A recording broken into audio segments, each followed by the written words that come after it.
For the people of Europe, the long wait is over.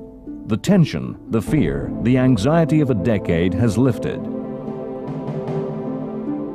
The pace of history had accelerated in the last year, taking the continent on a roller coaster ride of emotions. In 1938, Britain had feared war, issued gas masks, and called up reserves as Hitler took the continent to the brink of conflict over his demands that Czechoslovakia's German minority, the Sudeten Germans, be incorporated into a greater Germany. The democracies of Britain and France met with the dictatorships at Munich in perhaps the first modern summit meeting. The result is a settlement dictated to the Czechs that gives Hitler all he desires. The people of Europe rejoice at the news, believing a new order has come to pass, one that promises a lasting peace, with a commitment by the great powers to negotiation, not war. The continent believes Hitler has no further demands. The Sudetenland joins the Reich. The illusion of success crashes to ruins within months. The remainder of Czechoslovakia is torn apart, divided by avaricious neighbors orchestrated by Germany. The Nazis now target their ambitions upon the state of Poland, demanding the return of German territory given to the Poles after World War I. These demands conceal a dark strategy of endless German eastwards expansion, the product of an insatiable hunger for land to be taken from Slavic peoples thought inhuman by Nazi ideology. There can be no compromise, no appeasement. Unlike the Czechs, the Poles refuse to bow to Hitler's demands. Britain joins France in making an alliance with Poland. The final connection of the path to war is made by Joseph Stalin. The Soviet leader makes an alliance with Hitler. The deal gives Hitler a free hand to destroy Poland. The communists are rewarded with half of Poland, pushing their borders westward. In just weeks, the Polish state is torn apart, destroyed, either subsumed into the German Reich as German territory or subjected to the darkness of occupation by either Nazi or Soviet troops. The Allies stand helpless as the country they promised to aid is overwhelmed. Modern armored and mechanized armies sweeping aside the cavalry and foot soldiers of Poland. Then, nothing. After weeks of furious fighting, calm descends on the continent.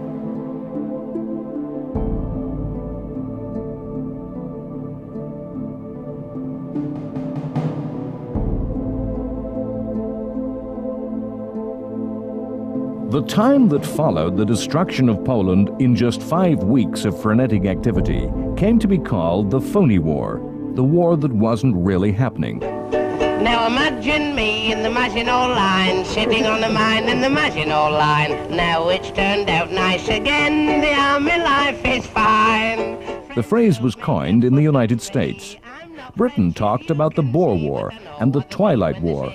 The French talked of La Drôle de Guerre. In Germany, they called it the Sitzkrieg. France and Britain demonstrated their decision to end appeasement and honored their decisions to aid Poland. But the democracies did little to actually help Poland in any material way. They did little that could indirectly help the Poles by distracting or diverting Hitler's attention.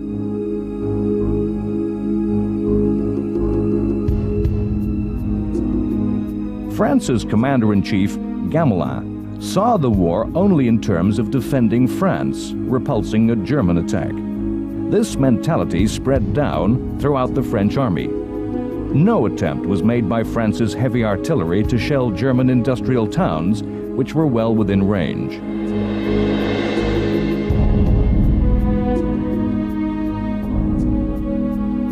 Small probing attacks were made into Germany. When the French reached the Siegfried Line, fortifications which were the German equivalent of France's Maginot Line, they stopped. The inactivity, the passive waiting, sapped the moral strength and the will of the French army, demoralizing the many thousands of reservists summoned away from their civilian lives. Britain proved equally reluctant to engage the Germans. Britain, in particular, was seized by fear of air raids. A proposal by the RAF to set alight the Black Forest was rejected, the bombing of German arms factories forbidden as an attack on private property.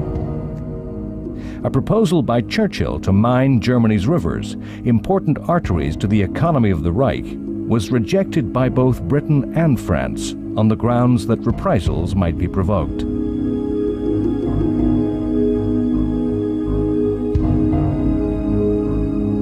The first death of a British soldier did not occur until December 1939. This was in severe contrast to World War I, when, in the same time, 50,000 British servicemen had died. It's no surprise that the war seemed phony. The public mood of determination and resolution that had swept the democracies when war broke out gradually faded away. The willingness to resist an expected immediate attack melted into boredom. The blackout, the rationing of food, the evacuation of children far away from home, the closure of places of entertainment became irritations. The numerous emergency laws passed in the first months of the war imposed controls and interferences on and into everyday life that seemed pointless and irrelevant. It was not just Allied passivity that created the phony war.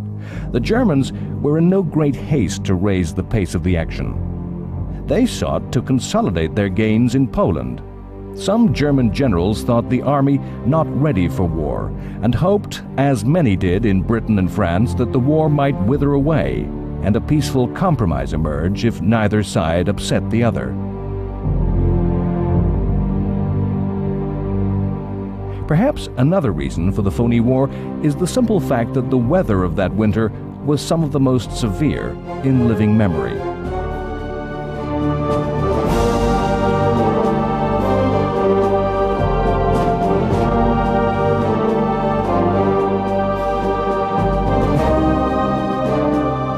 It was only upon the oceans did the war seem real, not phony. Germany's naval strategy was to attack enemy ships wherever possible, using both surface raiders and U-boats. In the very last weeks of the peace, numerous surface ships had slipped out of German ports and disappeared into the expanse of the ocean. The entire U-boat fleet put out to sea and took up position in the Atlantic. As war broke out, immediate attacks began upon merchant shipping, with clashes between the naval forces. The anchorage of Scapa Flow in Britain's far northern Orkney Islands was used as a forward base by the British fleet in attempting to seal the North Sea.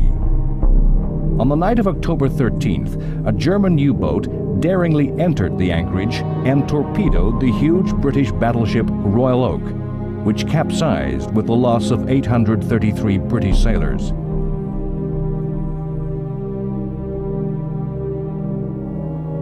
In the coming war, the U-boat and the aircraft carrier would become the dominant weapons of naval warfare. But the first encounters of the war at sea involved surface action. Germany had built a fleet of large ships, surface raiders, designed to make long cruises into the oceans, sinking and destroying merchant trade. One such ship was the Admiral Graf Spee. She had sunk Allied shipping in the Indian Ocean and off the coast of South America had fought a battle with British forces, which she had powerfully outgunned. Engine problems forced the Graf Spee to take refuge in the neutral Uruguayan port of Montevideo. In classic subterfuge, the ships of the Royal Navy used false signals to convince the Germans that a massive British fleet was assembling over the horizon.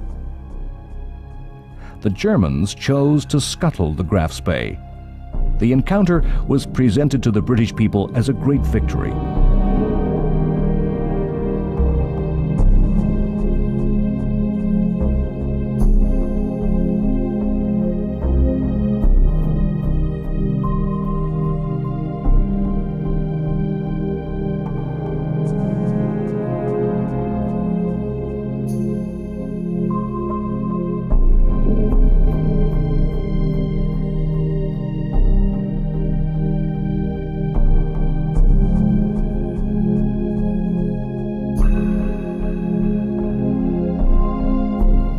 Graf Spee had taken many British prisoners and transferred these to her supply ship, the Altmark. Altmark was cornered off the coast of Norway and took refuge in neutral Norwegian waters. A team of British Marines daringly stormed the Altmark, the British themselves violating Norwegian neutrality, and rescued the prisoners.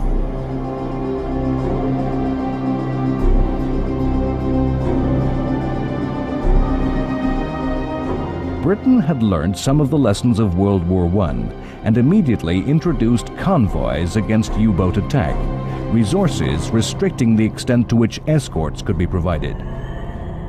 Churchill, as Britain's First Lord of the Admiralty in charge of Britain's Navy, showed the wild, maverick side of his nature, insisting that defense measures were not enough, and demanded search and destroy patrols be launched against submarines. This was against all advice that this was proven to be a poor way to deal with U-boats. Churchill rejected the advice of the admirals. The result was that the British aircraft carrier the Courageous was sunk, and another badly damaged.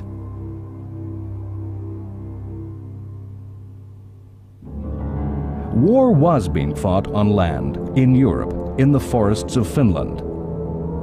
The global conflict that became World War II was, in many ways, a number of small wars that broke out at the same time and aggregated together. One such conflict was that fought between Finland and the Soviet Union.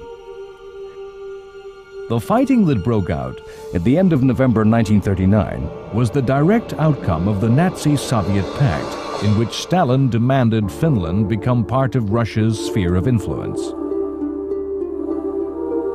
The fighting was a result of Finland's rejection of Stalin's demands that their shared frontier be moved further into Finland and that Finnish islands be given to the Soviet Union. The Russians feared invasion and wanted to push their borders further west as they had done in Poland. Stalin was prepared to offer compromise, but the Finns saw the USSR as an implacable enemy and believed that concession would only bring further Soviet demands.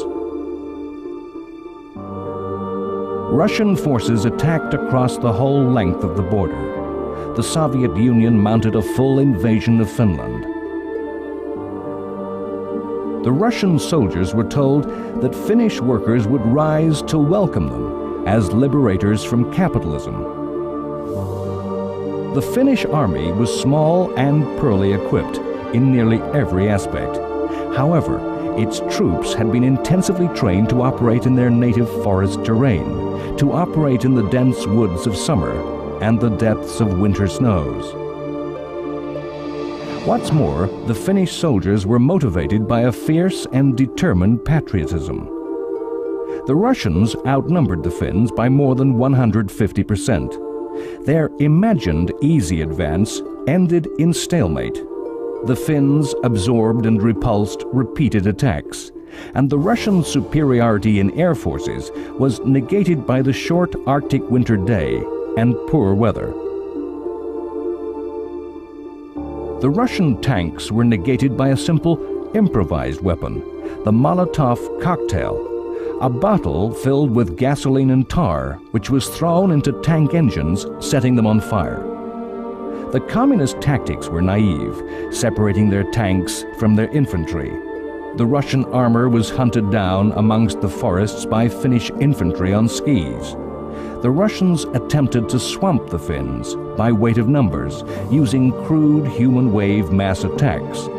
The result was massacre by machine gun fire.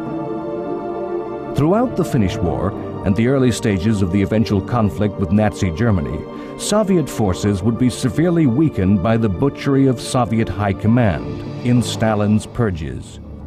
The communist dictator destroyed the leadership of his army through a paranoid fear of plots and planned coup d'etat. Incredibly, the Russian forces had no white winter camouflage or winter survival skills and simply froze to death through the absence of winter clothing.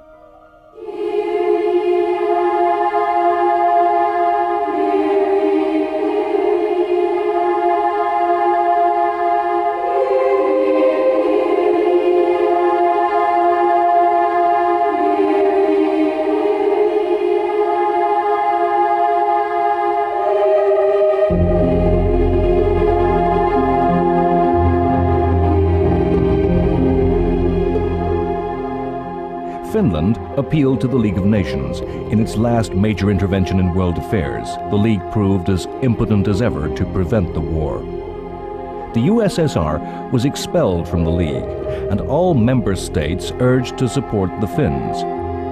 With Germany supporting the Soviet Union, such help the world could give Finland had to pass through Norway. So tortuous was this route, the Finns had to fight alone and unaided. As 1939 passed into 1940, the Finns turned to the counterattack and won a series of stunning victories against the Soviets. Whole divisions of communist infantry surrendered, and vast numbers of heavy weapons were captured and turned on the Russians.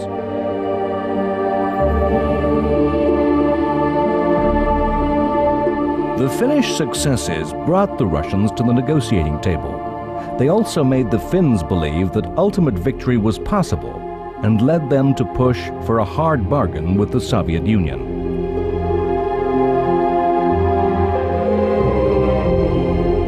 These tactical successes were a distracting illusion from the true strategic position, that Finland would, in the long run, be crushed by the sheer weight of her larger neighbor. Finland was falsely encouraged by a British and French plan to aid Finland. In reality, this was a plan to seize neighboring neutral Sweden's iron ore deposits. The Finns judged that it was not a serious offer that Britain and France would really carry through. In the time being, as the negotiations persisted, the Soviet army reorganized and mounted new heavier attacks. The Finnish army could take no more, and in the end crumbled. Early in March 1940, the Finns signed an armistice with the Soviets in Moscow. The USSR could have pushed on to total victory and occupied the whole of Finland, installing a puppet communist government, yet they did not. They accepted territory, more than they originally demanded, but still leaving Finland's democratic institutions and the bulk of her territory intact. It may be that the Soviet Union wished to avoid war with Britain and France, and wished for freedom to negotiate in the new Europe. In fighting Finland, the Soviet Union lost more than 200,000 men to the Finns' 25,000. The Red Army lost credibility, and its final success was ignored by the world. The war drove Finland, a democratic nation, a natural ally of Britain and France, into the arms of Hitler. As soon as the peace between Russia and Finland was concluded, secret approaches were made by the Nazis, who saw Finland to be an ally in the coming final conflict, a war of destiny to destroy Soviet communism. Germany supplied Finland with new modern equipment, and the Finns rebuilt a modern army and planned for revenge against Russia.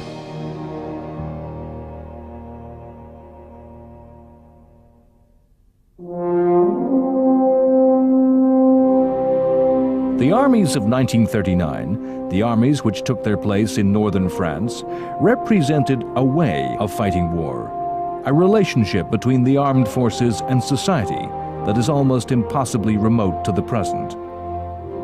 The British force that was slowly, unit by unit, being ferried across the Channel to the fields of northern France went under the title of the British Expeditionary Force. It went under the same name as that borne by the British Army in the First World War. The army resembled that of 1918 in more than just name. In appearance and mindset, in philosophy, in the mental framework of the senior officers, it was a war equipped to bring victory in 1918. It is a fact of military history that victorious armies prepare for their next war by anticipating an exact replica of the past. One of the first acts of the army was to prepare trench lines, constructing the defensive positions which had dominated the fighting 20 years before. Initially, in the month following the outbreak of war, the BEF comprised of little more than 150,000 men. It was placed along the Belgian border between two French armies and under the overall command of French generals. In addition, an expeditionary air force was created by the RAF. This had just under 10,000 men, with 12 squadrons of aircraft. This BEF was modern in that it was motorized. Its troops traveled on trucks, not marched on their feet. Its heavy artillery, the big guns, weren't towed by horses. They were mechanized. But the BEF was not an offensive force that could carry the war to Germany. Its strength was diluted, not concentrated into specialized armored units, as had been so powerfully demonstrated by the Germans in Poland. It lacked adequate communications. It was poorly trained. The air component was weak and not integrated to supply any real support for the army.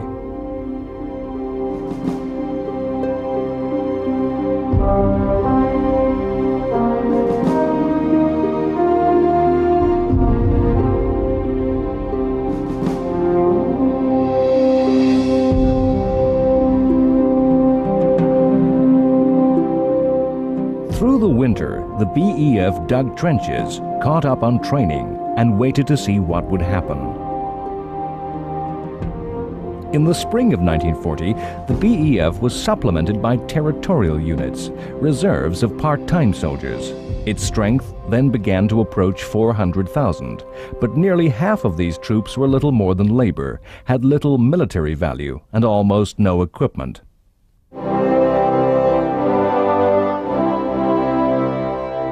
The BEF conformed to the traditional pattern of what Britain expected of its soldiers. Traditionally, the British Army was small and used to police less technically sophisticated civilizations within the worldwide empire. A small number of disciplined soldiers with technically advanced weapons were able to control large subject populations. The soldiers that manned this army were by tradition professionals, seeing soldiery as a job rather than a patriotic duty.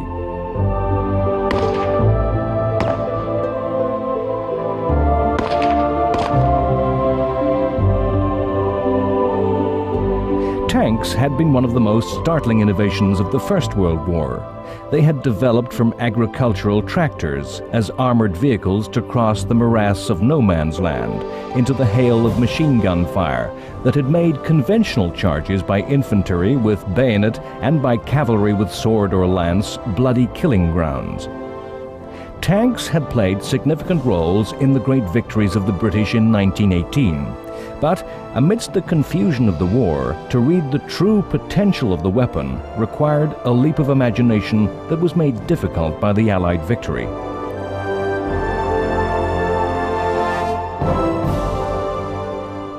The British Expeditionary Force was a conventional, traditional army that simply added tanks to the normal structures. The thinking that guided the BEF was the product of severe debate between the wars on what a tank could do. Those who argued for all armored formations as adopted by Germany were sidelined and defeated. So the BEF was an army where infantry fought on foot, guns were towed to battle and dug in for set-piece bombardments, and cavalry, although now in armored vehicles, used lightly armored vehicles that would enable them to fulfill the cavalry's role of scouting and pursuit of defeated infantry. Tanks were attached to the infantry to allow foot soldiers to cross no man's land. The British Army traditionally was small and professional. France had a different relationship between soldier and state. The tradition of the citizen in arms that dated back to the Revolution remained. As a continental European power with borders with aggressive neighbors, France had traditionally maintained a large army based upon conscription, upon national service, upon the duty of the citizen to the state. Once again, in 1939, their army had been called up, reservists mobilized. It was a massive force of nearly 3 million that stood alongside the British Army. To create this vast army, France had relied on each generation of its young men passing through conscripted national service. The bulk of these vast numbers of reservists were placed in the uniform with just a single year's training, as much as 10 or 15 years previously. In terms of military thinking, the French had failed to learn the lessons of World War I, as had the British.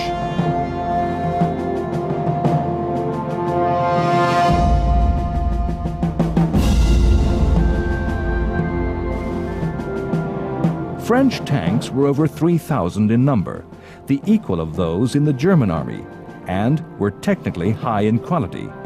But they were designated to accompany infantry, not to act as an independent strike force. The army as a whole was poorly equipped. France was unable to bear the economic cost of supplying such a huge force with mechanized transport. Most of France's guns were towed by horses. There were still horse cavalry regiments. The infantry marched on foot into battle. Orders were sent by messenger, not by radio or field telephone. The nation which went to war was, however, confident of victory. Opinion polls of the citizens that were soon to wear uniforms showed that 75% of France supported military action against Hitler over Poland. Generals have always stressed the need for focused goals. In this, the French army was devoid of inspiration. Its only goal was to resist. France's army thought the lesson of World War I was that the defense held the upper hand in combat, that the machine gun, in entrenched positions, could defend against battalions. This had been the hard-learnt lesson of France's Western Front. For the French soldiers defending their country's western borders, the defining moment in the history of World War I had been the Battle of Verdun, a complex of forts on the Western Front that had been resolutely defended to the death, with hundreds of thousands of casualties on both sides.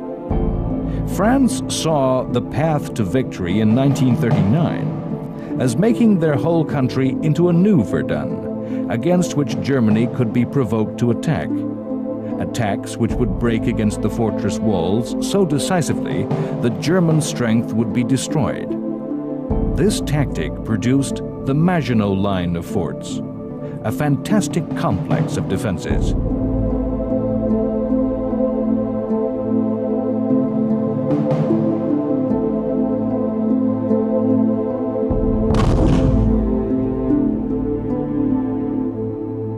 In the spring of 1940, the British Army also sent troops into these forts, and many of the fortifications which British soldiers hastily dug and reinforced were attempts to extend the Maginot Line towards the sea.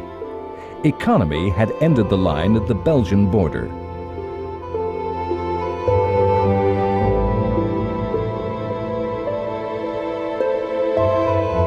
Britain and France were both centers of large worldwide empires, and often the soldiers both countries deployed were troops from those empires. Indian troops were to be seen in the fields of France as part of the British Army. France deployed many troops from its Army of Africa.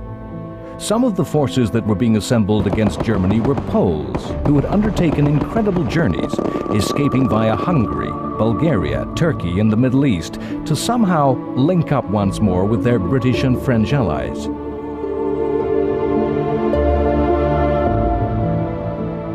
A definitive mission of the Phony War were the raids which the British and French air forces did mount against Germany. These were raids of leaflets. In the early months of the war, Britain in particular clung to the belief that Germany might still be persuaded to listen to reason and negotiate a peace. For several months, the Royal Air Force scattered leaflets all over Western Germany, setting out a logical, reasoned case against Nazi expansion into Europe. There appears to have been no effect on public opinion in the Third Reich. The only value of the raids was in training crews in navigation over Germany at night. Neither German, British, nor French air forces sought combat during the Phony War. Attacks were made on shipping, and photographic reconnaissance was made.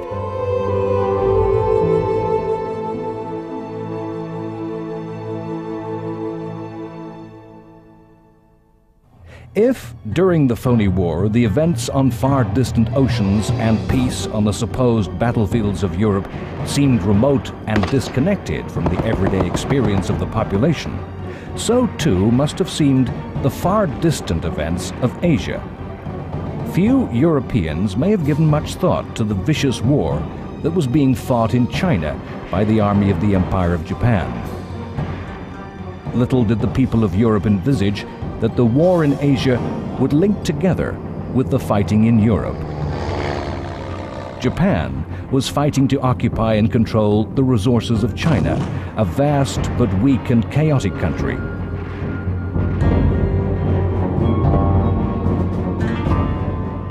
Japan sought to eventually replace the European powers as the imperial master in Asia.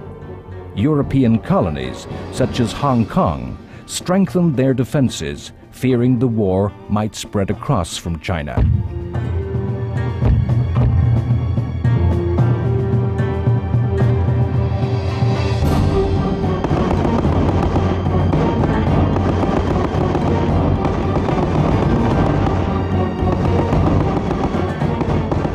That war was itself a complex tangle of wars, a conflict within conflicts. China fought Japan, but within that war, two Chinas fought Japan: the nationalists, the official government of China, and the communists, the alternative government. Within this war, the nationalists and communists continued their own civil war. Japan pioneered the strategy of extending the war to the whole of the enemy, both civilian and soldier alike. A series of brutal campaigns from the air and the ground massacred innocent civilians to intimidate and cow the Chinese population.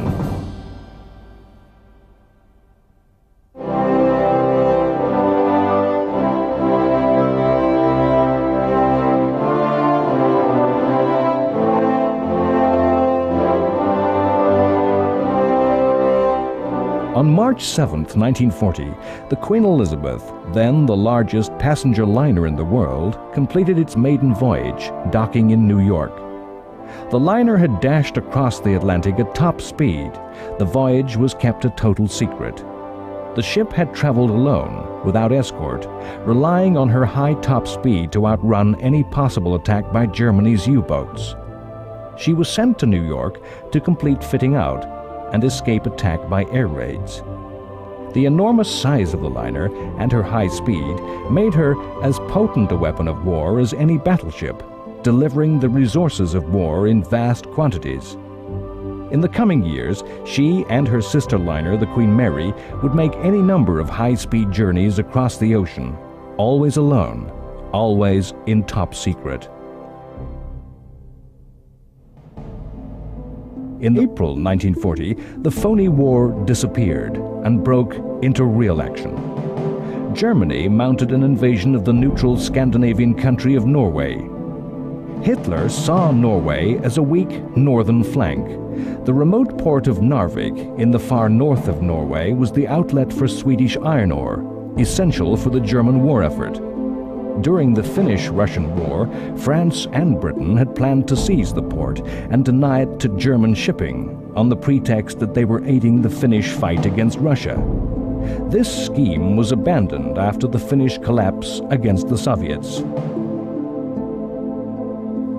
Germany's war effort was largely economically self-sufficient and did not depend on international trade. For those resources which Germany did not possess, rubber and oil, advanced technology had found exact substitutes which could be created from coal. One of the few materials which Germany needed to import for its armament industry was ore with which to produce the highest grade steels. These had to be obtained from Scandinavia, actually from the neutral country of Sweden, but via the equally neutral Norway.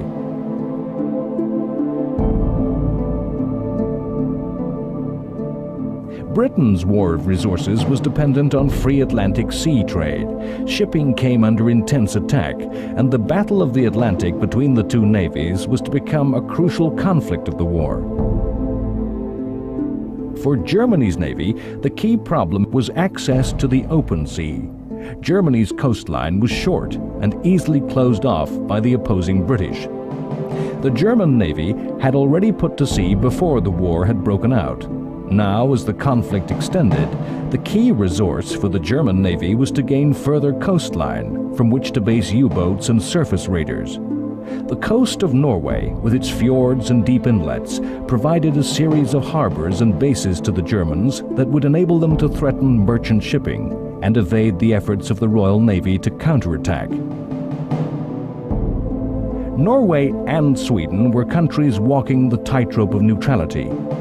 In a war which depended on internationally traded materials, it would be increasingly difficult to remain neutral and have neutrality respected. If Germany violated Norwegian neutrality, so did Britain and France.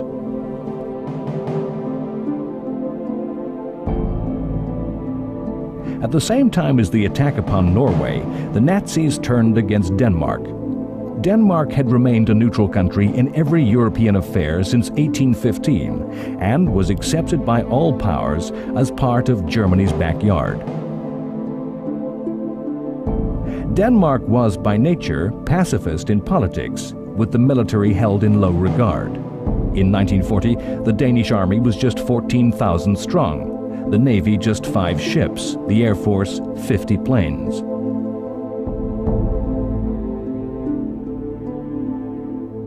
The invasion of Denmark began at 4:15 a.m. on the morning of April 9th. The Danish government capitulated just 1 hour and 45 minutes later.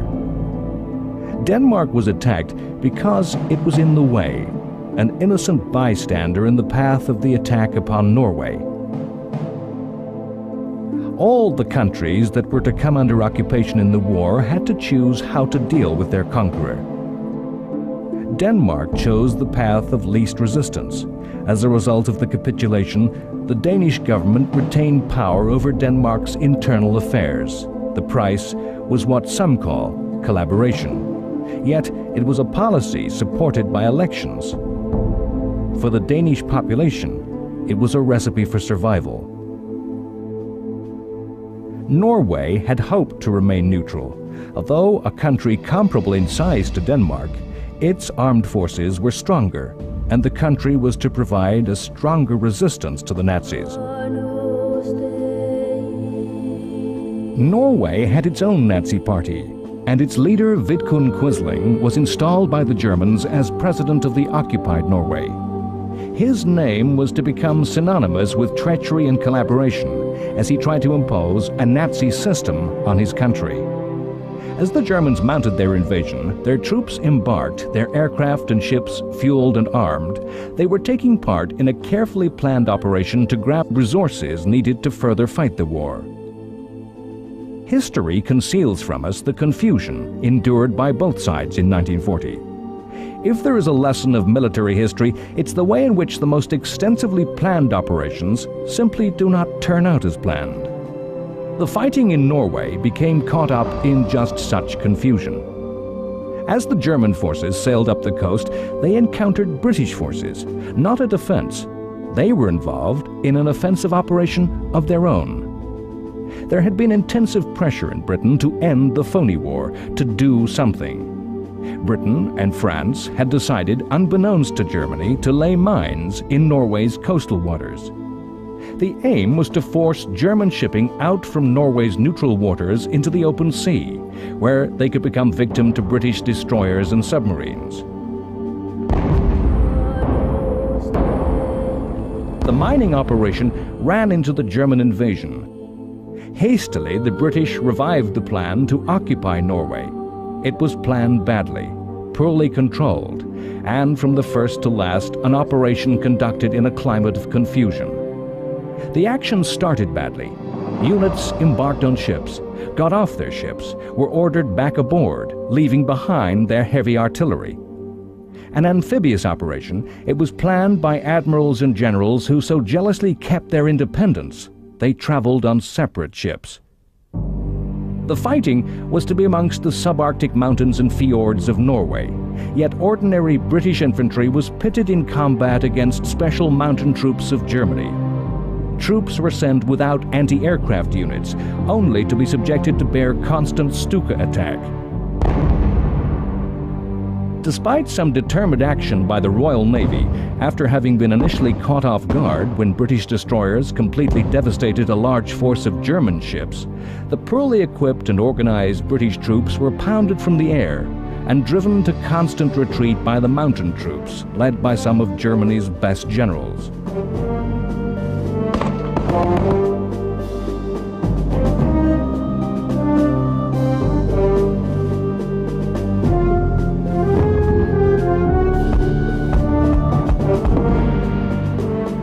After just 2 weeks of fighting, the Germans were in complete control of the south of Norway, and British and French troops were undertaking the first of what were to be a series of desperate evacuations by sea.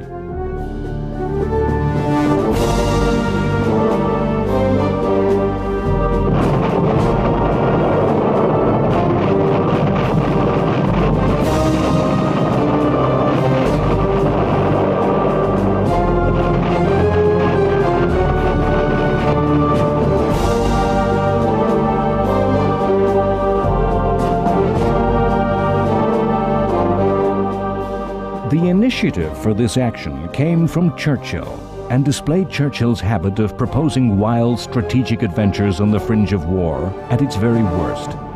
It was a habit which had caused his downfall once before.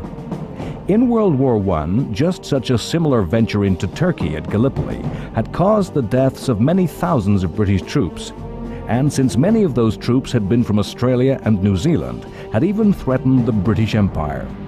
Fear and hesitancy that Gallipoli was being repeated only contributed to the failure of the Norway campaign. The combination of the utter surprise which the Germans managed to effect and the chaotic organization of the British and French forces meant that just such a fate may have again awaited Churchill.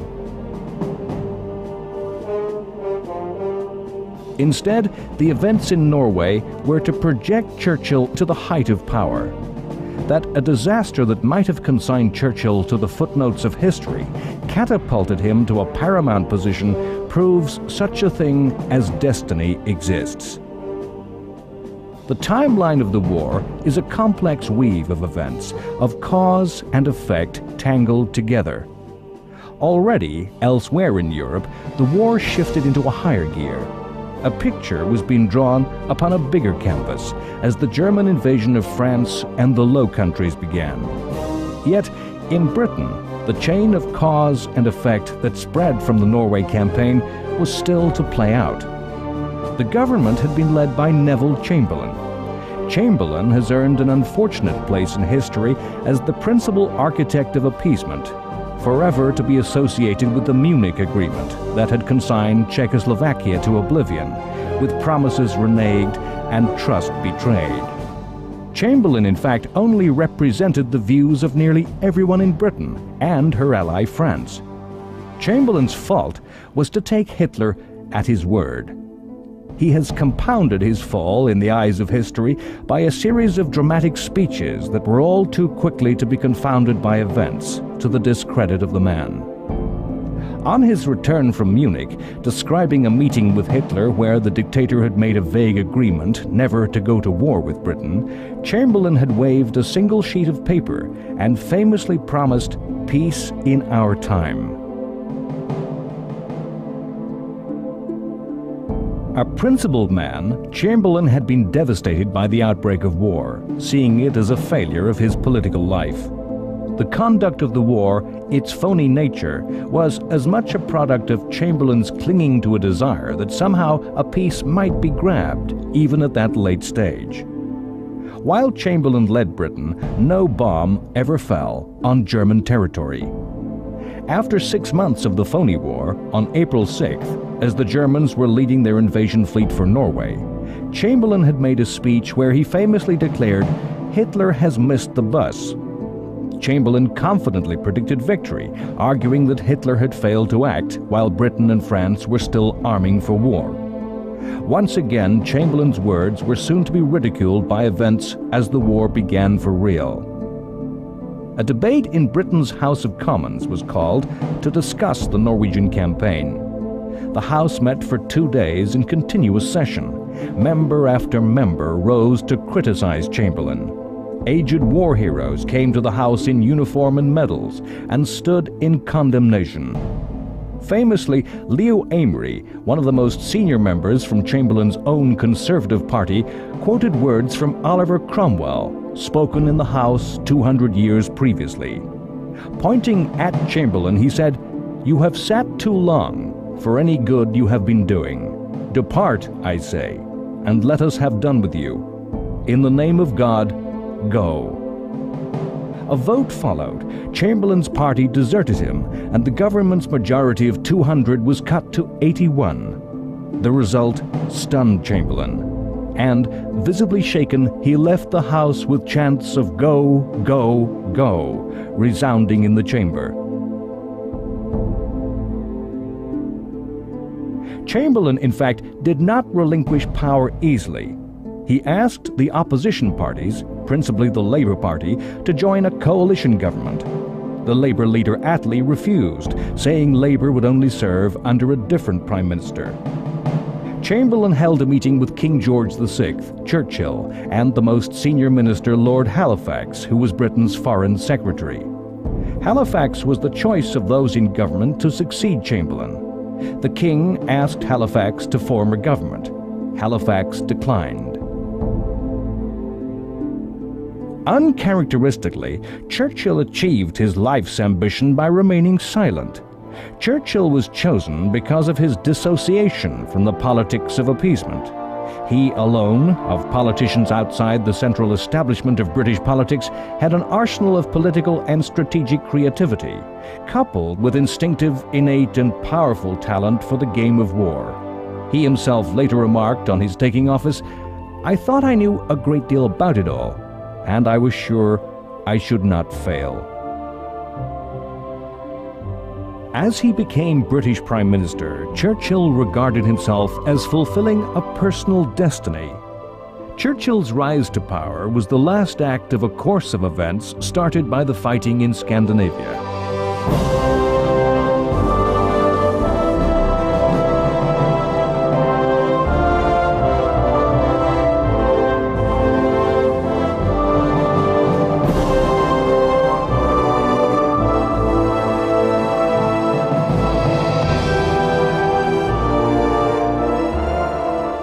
One of Churchill's acts in those first days of office displayed a wise prescience.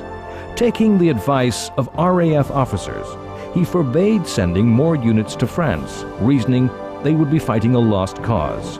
These planes had a place in another battle, the Battle of Britain, that was to follow. Churchill was a natural leader, a natural strategist, but in those first days he was incapable of influencing events. Already, history was swirling about Britain, her leader, and her people. History which was already swamping Britain's French allies under an avalanche of war. Next time, on World War II, The Complete History. The population of Europe comes to yearn for the years of the phony war, as all expectations of victory, all predictions of how things will be, are wiped away in weeks. As the German success in Poland is repeated and magnified by a new, ever greater blitzkrieg of armored war. The Maginot Line is bypassed, and the British and French armies are drawn into a simple German trap, cut off, surrounded, with their backs to the sea.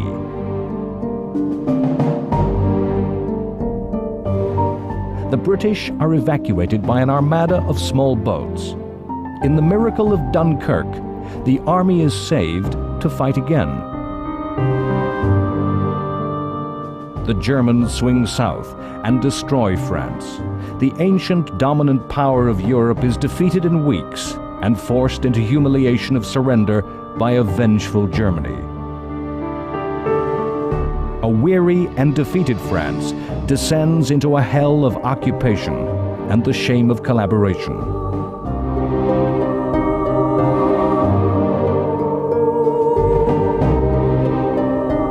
Britain now stands in its direst hour, alone, weak, separated by only 20 miles of sea from her Nazi enemy.